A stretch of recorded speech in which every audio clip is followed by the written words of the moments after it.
Unwritten contains mature language, content, and themes. Please listen with care. Previously on Unwritten. I'll be here all week. And by here, I mean my office. And by all week, I mean 24/7 till I finish this thesis. Elaine's phone buzzes once. Voicemail. You ducking your parents? Not at all. I just haven't answered their calls for a few days. It's not entirely my fault. Breaking up is hard. It's really not. Tons of options. Just depending on your mood. Supportive bestie. I don't want to ruin our friendship. Total bitch.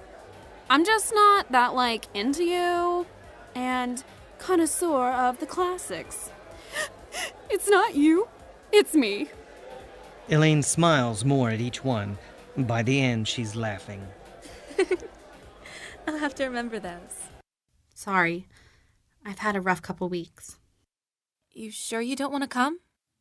Lita stops in mid-brushstroke. No, I'm good. Okay. Elaine picks up her phone and starts for the door. Elaine? Elaine stops and turns. You could stay home instead. Elaine looks around the apartment. Lita steps off the railing and drops out of sight a split second before Elaine turns completely around. Elaine looks out at the empty balcony. Lita?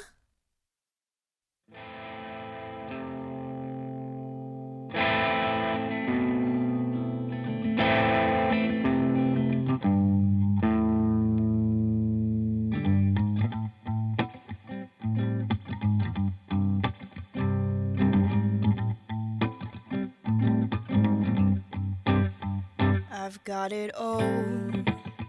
It's just unwritten, not putting it off, just trying to figure it out. If what I say comes to fruition, with these words I can't play around. Walking on a wire without a net, ending up alone, it hasn't happened yet. Joke around, adding up, sweeten the taste of what they're putting in your cup. I'd have dropped the course in August, follow what I find rough, 'cause the game's often bigger than the one who called you up.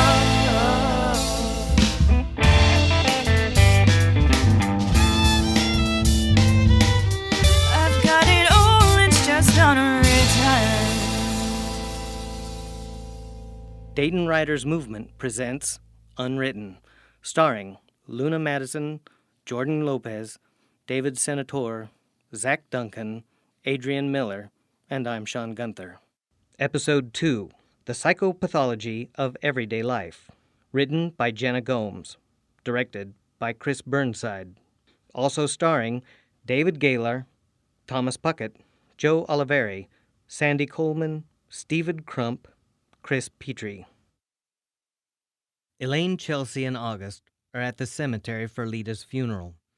Lita's friends and family gather around her casket. The priest is giving a rote recitation of a standard Catholic funeral.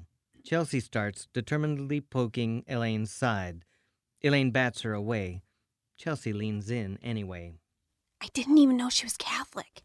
She wasn't. Elaine glances at Lita's mother, who is clutching a crucifix around her neck. Chelsea follows her gaze. Oh. The priest quotes scripture from John. Lita's younger sister lets out a cry that pauses the priest. Everyone watches as her parents comfort her. Elaine inhales sharply, staring hard at the ground. Chelsea sidesteps closer to Elaine, brushing her arm. That poor girl. That poor family. Tears run down Elaine's cheeks as she silently cries. August reaches out and grasps Elaine's hand. Her fingers hang limp in his grip. He squeezes once, sees and feels no reaction from her, and releases her hand. I'm so sorry, Elaine. Elaine shows no recognition of him. His gaze falls to the ground. Chelsea gently takes Elaine's hand and Elaine lightly squeezes back. They listen as the priest speaks of delivering Lita's soul from sin. This might be a little easier on everyone if it were about Lita's life instead of about her sins. They say that sin part at every Catholic funeral. Do they write past unexpectedly in every Catholic obituary too? Not now, Chels. Sorry. I just want to remember the wonderful person she was, not the one mistake she made. I don't think I will ever not remember that night. 1 week earlier, Elaine waits in an interrogation room at the police station. She sits at a table alone. Her hands are balled up into fists, her eyes are red from crying, and she looks out of it. The door opens and Elaine jumps. Detective Mack, a clean-cut, well-dressed investigator, enters. I'm sorry to have startled you. No, it's fine. I'm Detective Mack. Just wanted to ask you a few questions about what happened tonight. Is that all right? Yes? Would you like some water? Elaine shakes her head, attempting to smile. Okay. Now let's start with your name, for the record. Elaine. We're gonna need your last name too, sweetie. Oh, Harper. Elaine Harper? What was your relationship to Lita Rios? She's my roommate. And friend?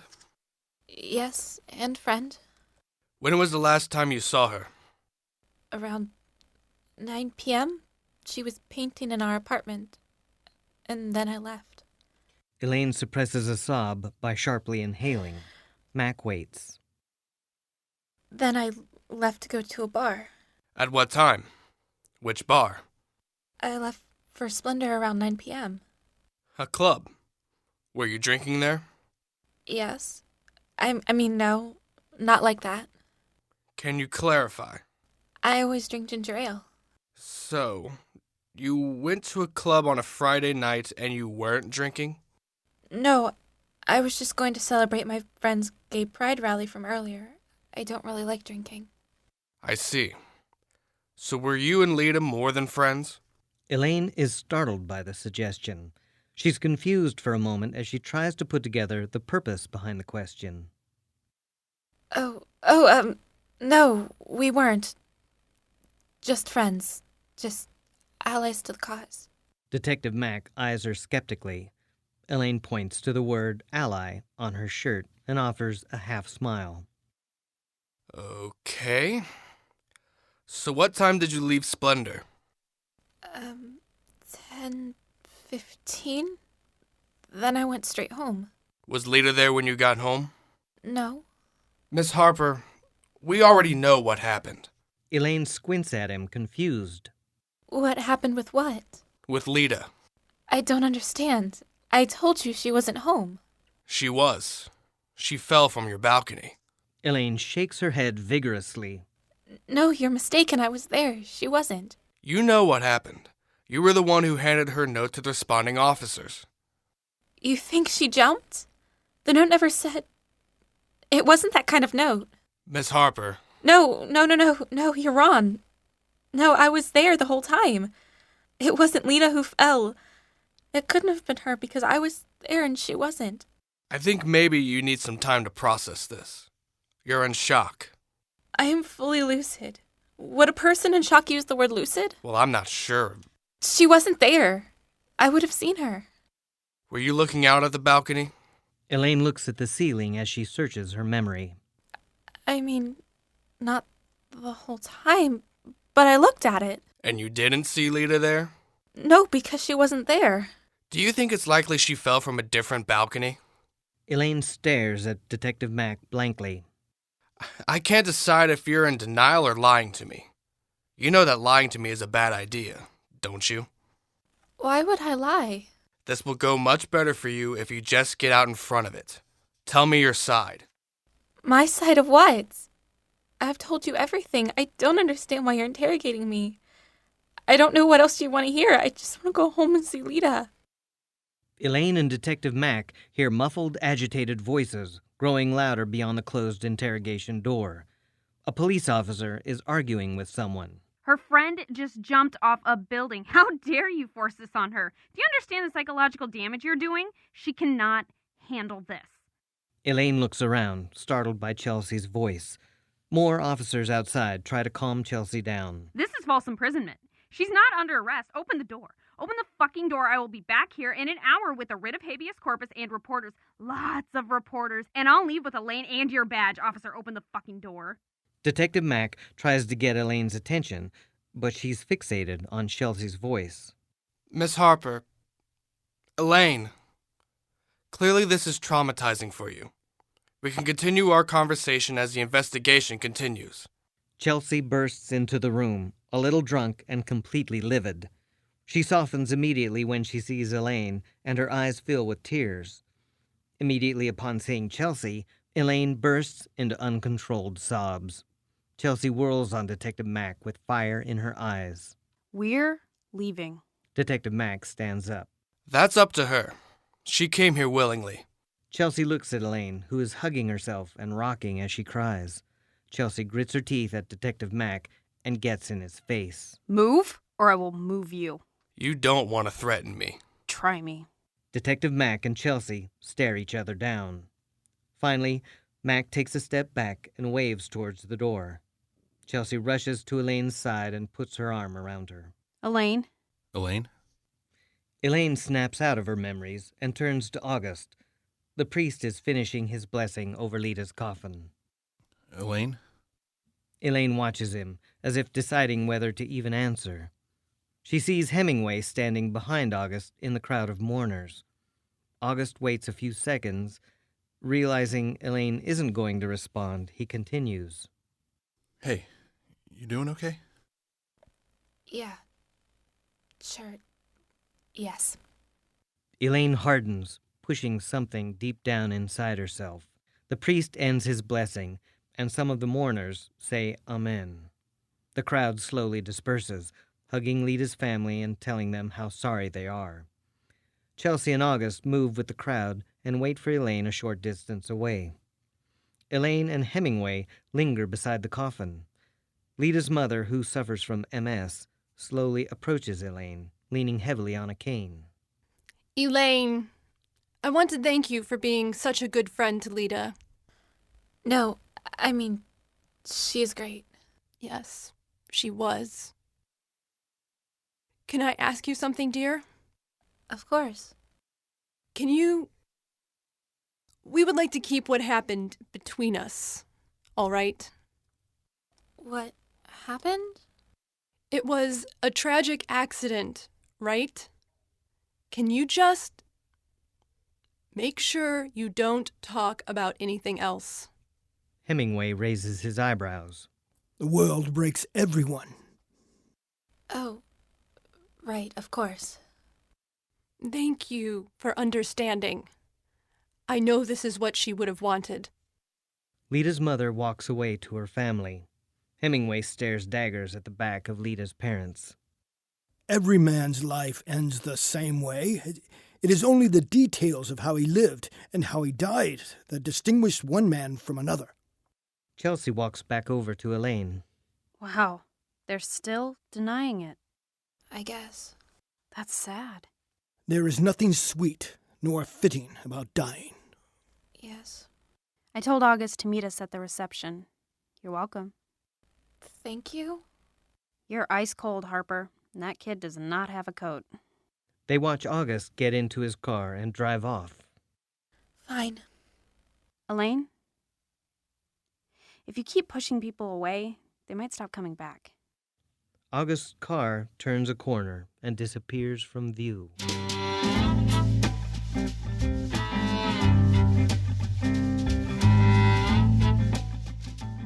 Chelsea is driving away from the funeral. Elaine is beside her in the passenger seat. Elaine? Mm-hmm. How are you? I'm fine. They drive in silence as Chelsea grows more restless. Elaine? Yes, Chelsea? How are you really? What kind of question is that? A straightforward one. That you know the answer to. Yes, okay, I guess I do. But you know that I'm stubborn and that I love you and that I will make you talk to me. Elaine stares out the window of the car, showing no signs of even hearing Chelsea. They drive in silence. Chelsea slows down the car as they pull up to a modest suburban home. She puts the car in park a little too aggressively. I'm going to help you through this, okay? I know. Thanks. I'm really not looking forward to this. The wake, or whatever it's called, honestly, people never cry that much at post-funeral gatherings. The most we have to fear is punch bowl small talk and the mystery meat in the casserole. But no one really eats the food anyway. Well, I guess there's always some uncle that gorges himself on the cheese plate. Inside the home of Lita's family, Elaine stands at a table full of food, eyeing the crackers. A rather large man stands there, picking up different kinds of cheese and eating them. He looks at her as he chews. They even got Swiss and Colby Jack? Nobody ever has Colby Jack. Elaine gives him a polite nod and backs away. Chelsea joins her. How did you know about the cheese? Everyone has a weird uncle. They look around the crowded, solemn room. Oy. Yeah, I was hoping it would be a little more upbeat here. Though I guess suicide really kills the mood. We're not supposed to mention that. For Lita's reputation or something. Everybody already knows. Of course they do. But I'd like to at least honor my word. So let's just not talk about it right now. I know. It's just that not talking about it is why it's such a... Elaine, honey. Elaine's eyes widen as her mother, Sue, rushes over to hug her. Elaine, why didn't you call us? Chelsea let us know what happened, and we made it up here as soon as we could. Elaine blinks hard as Sue gives Chelsea a hug. Chelsea mouths, sorry, over Sue's shoulder. Paul, Elaine's father, approaches awkwardly. He gives Elaine a pat on the shoulder, then a half-hug. Elaine, we wish you had told us. I didn't really feel like talking about it. Well, we're here for you. I know. Everyone waits for Elaine to open up. She doesn't. So, how's school? Chelsea's mouth drops open. Elaine's face is blank as Hemingway walks over to them, eating a piece of Kobe Jack. She's writing her thesis. Oh, yes, your thesis. That sounds official. Master's programs are fairly official business. Well, what's it about? Hemingway leans in and whispers into Elaine's ear. The psychological effects of parents who suppress creativity. Honey? I'm looking into the, sociological structure of the school, I guess. You guess? Oh, boy. Dad, let's not talk about this right now, please. Of course, honey. But we do need to talk about your apartment. Are Lita's parents expecting you to pay for it all by yourself, or are they going to cover her rent for the rest of the lease? Because on your stipend, you can't exactly. Elaine is horrified. Hemingway chokes on his cheese before walking away. Oh, you know what? I just forgot that I have to get back for a meeting, and I'm Elaine's ride. Oh, Chelsea, we can take her back. Well, actually, the meeting is with her. Yeah, it's kind of a staff TA thing. It's kind of complicated. Oh, well, okay then. Quick visit, I suppose. You be sure to call us, Elaine. Elaine stares at the door, her fists clenched at her side. Elaine, did you hear me? Yes, I heard you. I'll call. Good. Thanks for coming. Chelsea pulls her away before anyone tries to embrace. Sue calls after them. We love you, honey. We'll talk to you later, okay? Chelsea and Elaine are out the door quickly. She has none of my genes. Sue watches the spot where her daughter left. She turns back to Paul. You did remind Dylan he's not allowed to have girls over while we're out of town. Paul meanders over to the cheese table. Paul? What's that? Dylan, at home alone. You told him the rules, I hope. That boy's old enough to fend for himself. But I thought we discussed this. We don't want him having girls over when we're not home, remember? Oh, what's there to keep an eye on? I don't want to know his business. Do you? Honey. Boys will be boys. Best just to let them be. Paul throws a cheese cube in his mouth. Outside, Chelsea and Elaine walk toward the car. Thanks. I wanted to leave anyway. Uncle Colby Jack was kind of making my stomach turn. Chelsea gets into the car. Elaine looks murderous, but follows suit. I wasn't finished. Thanks, but I hate you. Why would you call them? I'm not your mom, Elaine. I mean, you're my best friend. I would take a small caliber bullet for you, but sometimes you just need your parents. Have you met my parents? I'm sorry. I thought it would help. I didn't know your mom would... Well, let's just get to that meeting, huh? Suddenly, Elaine looks very overwhelmed. I'm sorry, can we just sit here for a second? I wish I knew what to say.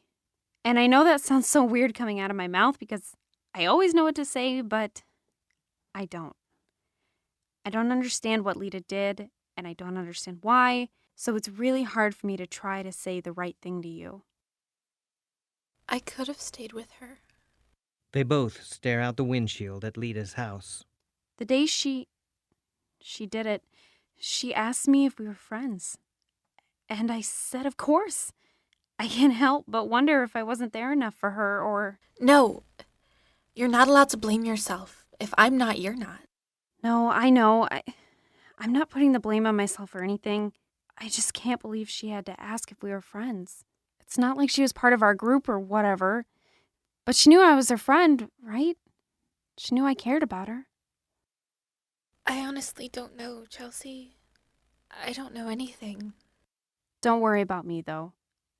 I'm Chelsea Wu, okay? I got this. You, on the other hand... Elaine looks into the rearview mirror and makes eye contact with Sigmund Freud, who sits in the back seat. He wears a formal waistcoat and tie and watches Elaine intently in the mirror. Chelsea's phone rings. Shit, it's your mom. Can you just do your Chelsea thing and make it go away? I'm on it. Chelsea jumps out of the car, answers her phone, and starts pacing as she talks. Overwhelmed, are you? I find it all rather underwhelming, actually. Everyone is far too easy to dissect. I haven't seen you in a long time. No, not since... well, you know. Why are you here? Families are my favorite. What, mine? Everyone's. But particularly yours, yes. I saw you run away from them. Well, I didn't really feel like talking to them. Yes, you did. You want comfort from them, no? But they didn't give you that. No, they didn't. They never do. I don't even blame Chelsea for calling them. She probably thought they would actually say something, I don't know, helpful. Well, now, they did try to help in their own way. Why would they think it's okay to ask about school and rents at a funeral? They care. They offer to help with what they know they can help with. But they don't care. They're so good at pretending they do, with the Ladies' Guild and the Knights of Columbus. They're not even Catholic. None of this is what's really bothering you. There's only one person who matters to you. Lita? Stop lying to yourself. Lita, her mother, your mother, all meaningless. You need to know who the Acrobat is. Sue knocks on the car window, startling Elaine. Elaine looks at Chelsea through the window, who looks back sheepishly, having failed to do her Chelsea thing. Paul walks up beside Sue, and Sue knocks again. Elaine gets out of the car. Are you sure you're okay, Elaine? Fine. Mom, I have to go. We wanted to give you this before you headed off. Sue hands Elaine an envelope of cash. We thought it would be a good idea for you to see someone professional, to talk about this. With your history, it may be best. Sue, didn't the Ladies' Guild do some kind of thing on suicide last year? Oh, no, it was about self-harm. It was kind of taboo for the Ladies' Guild, but, we realized that everyone is equal and it doesn't matter what. Chelsea runs over to clean up the mess she made. She gets back in the car and starts the engine. Elaine is relieved. Okay, I have to go to my made-up meeting now. Elaine gets back in the car, closing the car door. Made up? I'll do some research. Find someone in the area. Sue turns to talk softly to Paul, as if hiding their conversation from Elaine. Don't you think that's a good idea? You do remember. Elaine rolls down the window right before August walks up. Hey guys, sorry I'm late. My GPS got me lost. Actually, we were just about to leave. But we can hang a little longer if you want to have company. Elaine closes her eyes and leans her head back on the seat. Chelsea, staring at Elaine's parents, and August, all peering into the car window at Elaine, suddenly gives in. She throws the car into reverse. Elaine's parents just stand there stupidly. August jolts and jogs with the open window. Yeah, no, I'm fine being here by myself. It's just, August, I don't want to ruin our friendship. I'm just not that into you. It's not you, it's me. She drives away, leaving August shocked and standing on the sidewalk. Elaine's parents come up behind him. Don't feel bad, son. She did it to us, too. Paul pats August awkwardly on the shoulder as he and Sue walk away. August puts his head in his hands.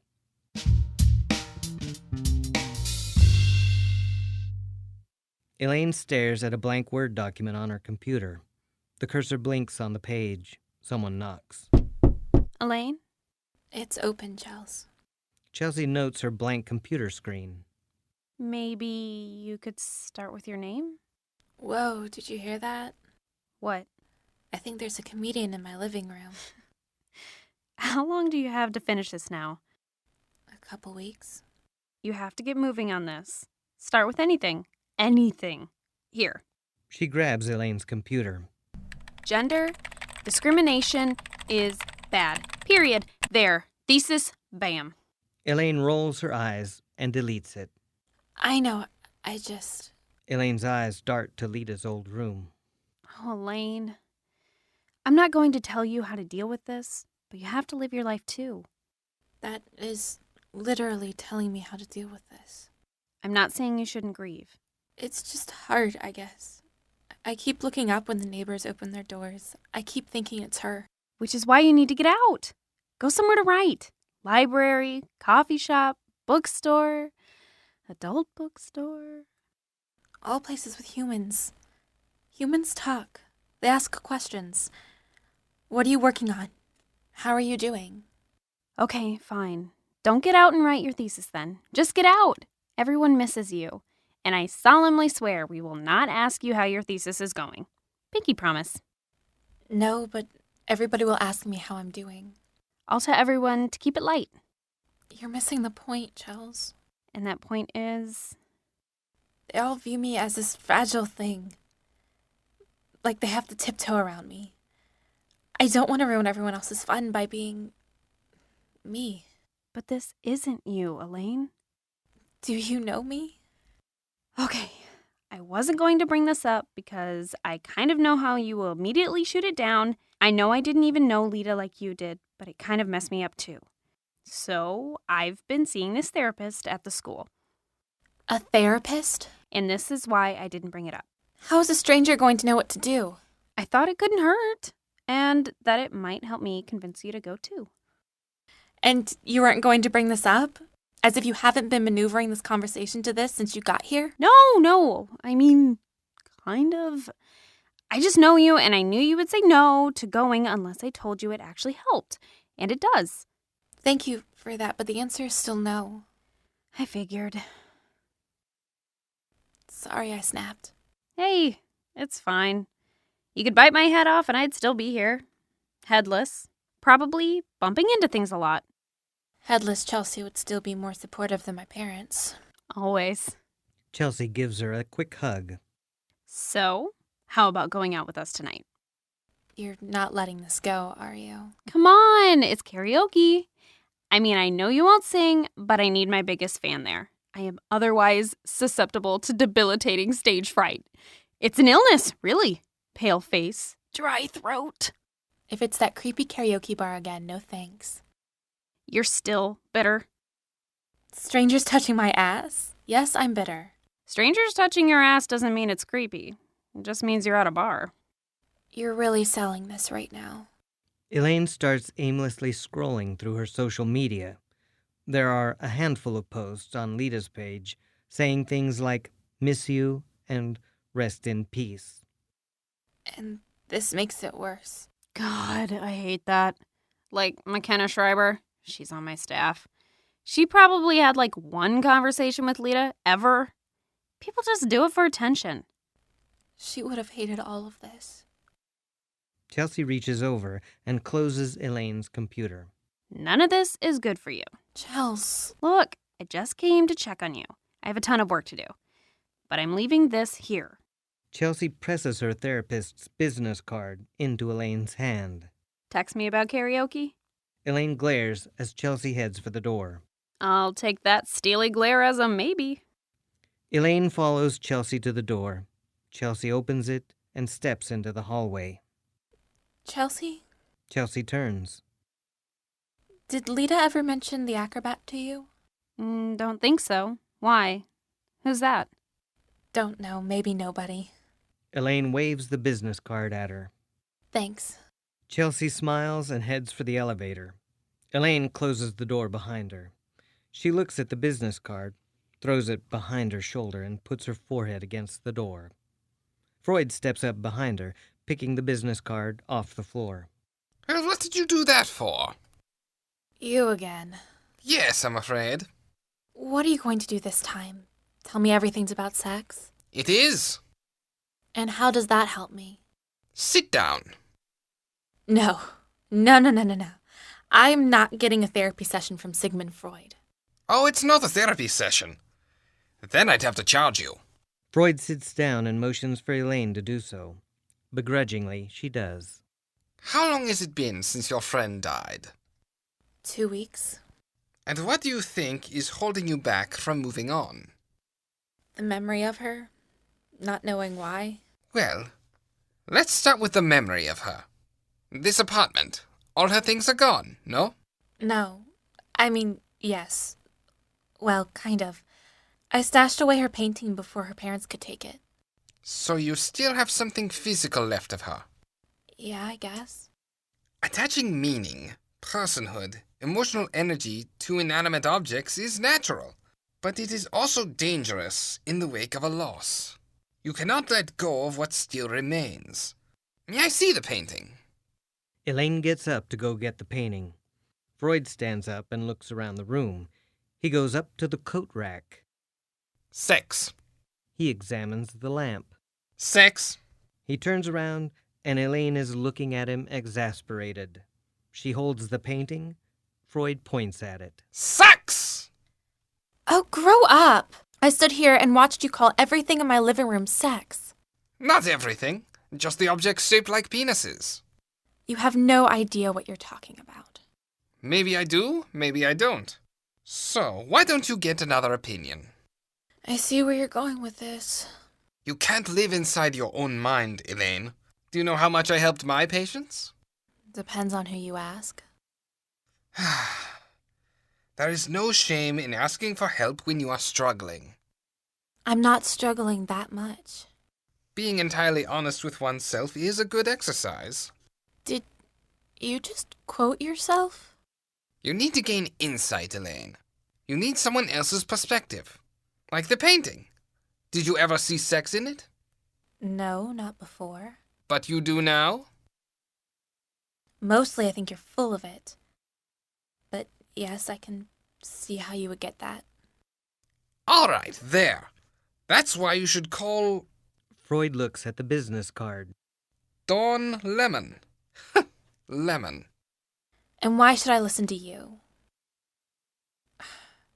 Fine, give me that. I'll consider it. Freud hands Elaine the business card. Oh, and tell her I was your reference. At the university, Chelsea is hurriedly walking down the hallway to her office. Gerald strolls up beside her. What's the rush? Oh, hey. I just have so much to do. Chelsea Wu wastes no time. I need your advice on a predicament. Fire away. I have news I want to share, but it's about me, and it's good news, so I'll feel like a terrible braggart. Well, you have about 1 minute before I get to my office, so you'd better start posting. Are you this supportive with your students? Excuse me, I am so supportive. I am the supportivist. If I were any more supportive, I'd have an underwire.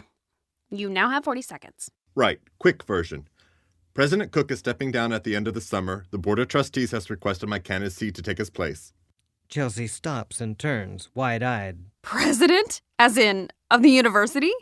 Gerald nods a little too quickly, betraying his excitement. Gerald, that's huge! That's got to, what, octuple your salary? What comes after octuple? Yes, it's a pay increase for sure, but think of all the good we could do with that kind of influence. Inclusion can be my entire platform. We? Well, let's not get ahead of ourselves. I mean, there will be other candidates, but if I'm chosen, I'll have a lot of key positions to fill on my staff. Just saying. But right now, we have to keep the news between us. It isn't public yet. Well, whether I can shout it from the rooftops yet or not, I'm really excited for you.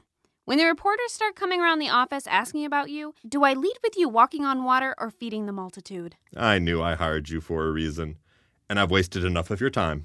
Yeah, I've got a shit ton of work to do. You do. Should I be scolding you for that or something?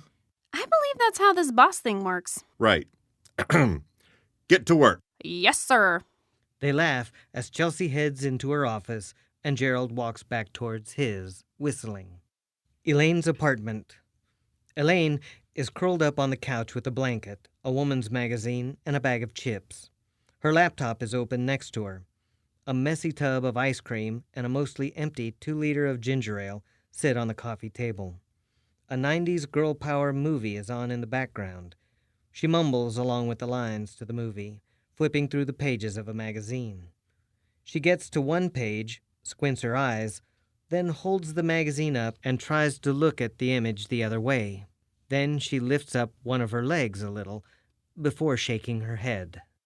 Not possible, Cosmo. Elaine reaches for the ginger ale on the table and drinks straight out of the bottle. The credits start rolling on the movie. No! Elaine hastily reaches for her laptop and pulls up a post titled 10 Best Girl Power Movies for Preteens. Her social media tab shows a notification, so she goes to it and is again bombarded with posts on Lita's profile. She blinks hard, then closes her computer. Elaine picks up Dr. Lemon's business card. She stares at it for a full minute, mustering her resolve. Finally, she takes out her phone and dials the number. Sue and Paul sit in the car in silence on their way home from dinner. Paul is driving. Sue reaches to turn on the radio. It's in the middle of a Taylor Swift song. Who is this? Read the screen. Now, how do I do that? It says right there. Oh, wow. It shows the song and the artist. How'd you get it to do that? We've had this car for a year, dear. I don't fiddle with that stuff. Reading isn't fiddling. One wrong button, and who knows, this could eject me out of the sunroof. Sue chooses not to reply. Taylor Swift. I thought she sang country songs. Country teen love songs. This sounds like, what do they call it? Pop? Club music. Oh, wait. Now, I do remember reading about her in the paper.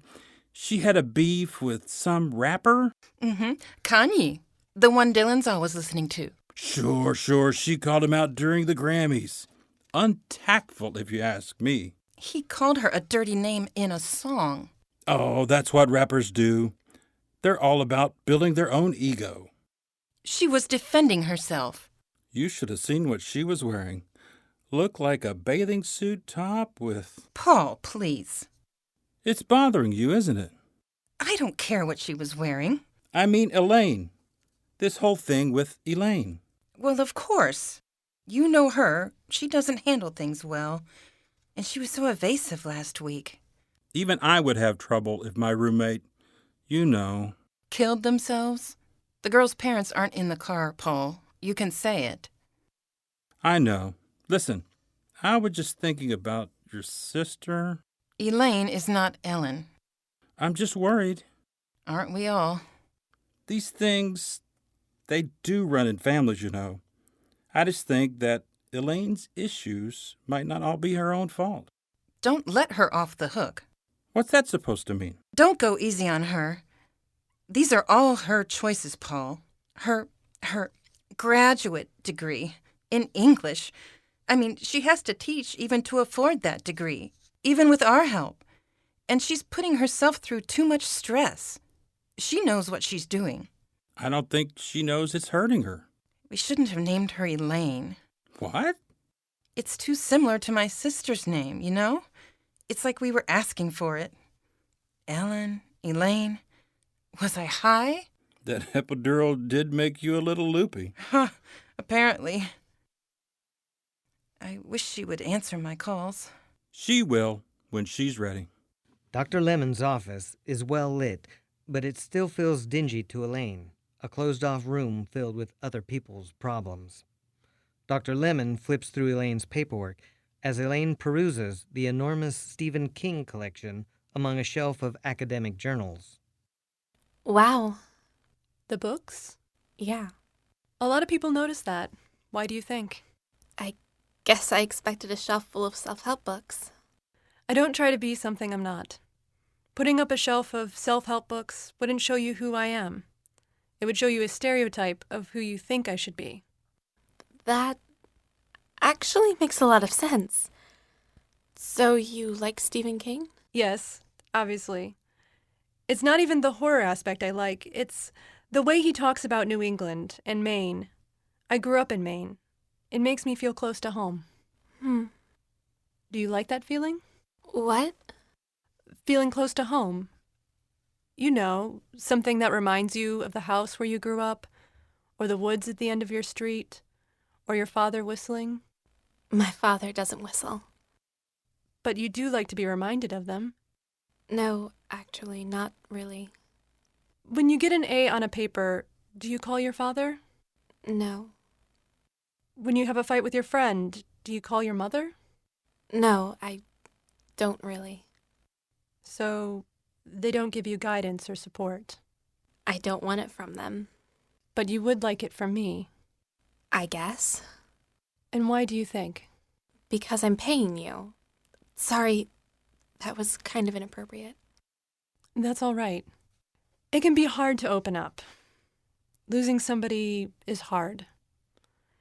I'm supposed to give you all of these. Dr. Lemon reaches over her desk and picks up a few pamphlets. She gives them to Elaine. Elaine looks through them. Dealing with loss. Don't worry, you're not alone. Conquering your grief. Wow.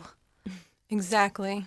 Basically, the school wants me to spit the content of these packets out to you and expect it to help. But me, I have too much student debt from graduate school to adhere to these guidelines. Don't tell them that. Hey, doctor-patient confidentiality can work both ways, right? You bet. So, Elaine, is it Lita's suicide that is bothering you the most? Yeah, like not knowing. Not knowing what? Why she did it. I guess I just didn't see it coming. Elaine trails off, sighs, and throws her head back, looking at the ceiling. Elaine sits back up and jumps when she sees Freud sitting behind Dr. Lemon's desk. He's reading a pamphlet titled Sex, a Journey. Everything all right? Sorry, I'm just on edge, I guess. Have you talked to anyone else about this? Friends, I guess. And do they help? Not really. I mean, they're so nice. Like, too nice. I wish they could just say something like, yes, you could have done something, I guess. Why would you want them to say that? Because maybe if someone says I could have done something, I can just feel guilty and get it over with instead of not knowing whether or not to feel guilty. What would make you feel less guilty? Knowing why, I guess. It's very common to want answers, especially in these situations. And it's not wrong to look for them. Lita is gone. It's horrible, tragic thing that doesn't make any sense to us. But she won't come back, so you can't worry about taking care of her anymore. Because you just can't. Now you need to worry about taking care of yourself. I can't do that until I know what really happened. If you think finding out why she did it will help, explore your options. Don't ignore your daily life over it. But if you think her friends will give you answers, a teacher, or a journal that was left behind, anything, It's not wrong to want to know, Elaine. Thanks, I kind of felt like a freak for obsessing over it. The goal is for you not to obsess, but to find peace with it, so you can really enjoy your life. Isn't that what Lita would want? Elaine's apartment. Elaine walks through her door and puts her purse down on the coffee table. She collapses on the couch. Congratulations, Elaine. You survived therapy. She sits there for a few seconds, then reaches forward to grab her laptop. I basically got permission from my therapist to snoop, right? Freud walks up behind the couch and looks over Elaine's shoulder as she opens her social media page on her computer. Elaine types Lita's email and password into the login. Well, Lita wouldn't have told you her password if she didn't want you to ever snoop. There's a name for that, I think. A Freudian slip? Ah, there it is. Freud smiles to himself and leaves the room. Elaine signs on as Lita. She clicks on Lita's profile and is quickly overwhelmed by all of the miss you posts. She determinedly taps her fingers on the keypad and then clicks over to Lita's messages. She scrolls down the list of people she's messaged. Is one of you the Acrobat? Elaine stops on one whose profile name reads Mike Jasper. Her eyes widen as she sees the last message from Mike reading, "Go to hell, slut." Got you. There is always hope. No matter what you're going through, you are not alone. If you or a loved one is in crisis, talk to a friend, family member, teacher, counselor, or confidant. If you need help immediately, text 741-741 to the crisis text line from anywhere in the U.S. To find additional help or ways that you can help, visit our website at unwrittenpodcast.com/resources. Stay tuned for scenes from our next episode. Dayton Writers Movement presents Unwritten. Executive producers, Chris Burnside, Megan Burnside. Producers, Anna Adamy, Joey Ferber, Jenna Gomes, Cece Hutton, Avery Hutto, Grace Poppy, Tavis Taylor. Sound engineer, Dan Sievers. Script editors, Anna Adamy, Chris Burnside. Script supervisors, Cece Hutton, Grace Poppy. Theme song by Joey Ferber, Kelsey Mills, and Ian Mortison. Unwritten was recorded at Megafauna Sound. For more Unwritten, visit our website at unwrittenpodcast.com. On the next episode of Unwritten. You do know that it's not all your responsibility. That's what Chelsea said. She wants me to go speed dating. Dr. Lemon and Picasso both perk up. Speed dating? Come one, come all! We are now casting jerks for all networks of all ages. Hey there, sweet thing. Aha! Responding to our summoning. This guy is the Acrobat? She must have been upset with him. And the last time he talked to her was just a few days before. What? Okay, stop. If you're going